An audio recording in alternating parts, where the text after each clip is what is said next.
Today in turfgrass management, we're talking about perennial weeds in the landscape, such as this curly dock here. It is important to know which weeds are perennial weeds so you can keep them from coming back year after year. And I mean, you don't want a landscape looking like this if you're hired to maintain it. Because let's be honest, this looks hard. So this right here is a perennial weed that we're going to focus on today, and it is called curly dock. It can be identified by its main taproot, and its leaves mostly come out from the base of the plant. The leaves are usually 6 to 8 inches long and 2 to 3 inches wide, and mature leaves can have a reddish to purple hue in places. So when the curly dock reproduces, such as this older stem here, it shoots up a lateral stem that has flowers on the top, and they are green. But as the plant matures, they turn brown and have capsule, which can stick to clothing, animal fur, or just anything that walks through it to pass on the seed throughout nature. So it is very invasive over years. So you can maintain curly dock a number of ways, mainly mechanically, culturally, and chemically.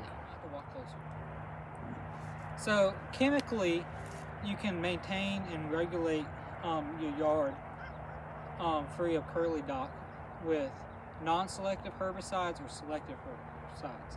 Non-selective herbicides will kill everything, even the grass that you want to keep. So like if you're redoing a landscape, like you're going to rip it out and put down sod or reseed, you might want to kill everything, such as using Roundup. But if you just want to remove broadleaf weeds, such as the curly dock, you can use selective herbicides, such as 2,4-D, and you would apply it with a tank sprayer, such as this one here. And I have this sprayer calculated to put down 20 gallons an acre in third gear. And you would mix your chemicals based off of that with the calculations of your square footage of the turf and how strong the chemical needs to be added.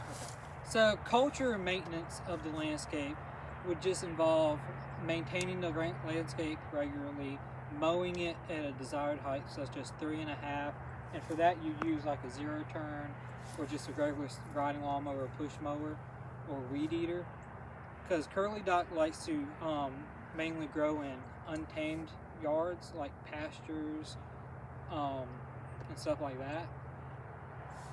And you can also regulate it mechanically by removing the weeds, by pulling them, digging them up with a shovel, or using like a disc like on this tractor here.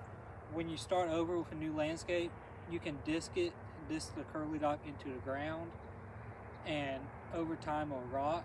And what you'll want to do is you'll want the landscape to come back, all the grass to come back up, and you do it 2 or 3 times over an amount of time, so all the seeds can germinate, and then you kill the plant. So eventually there won't be any seeds in the ground. And once you get done, it'll look like this place, this right out here. I've gone over it a couple times with the disc, and what it does is it just turns the soil over top of the vegetation and causes it to rot over time. This information is important. You need to be mindful of all your perennial weeds in your landscape, because before you know it, it'll take over. And one single mother plant can cause hundreds of baby plants, and over the years that just takes over because it just exponentially grows. And the sooner you can find and identify these perennial weeds, the sooner you can take care of it, the less labor you'll have involved, the less chemicals you'll have on the turf, and it'll just overall be better.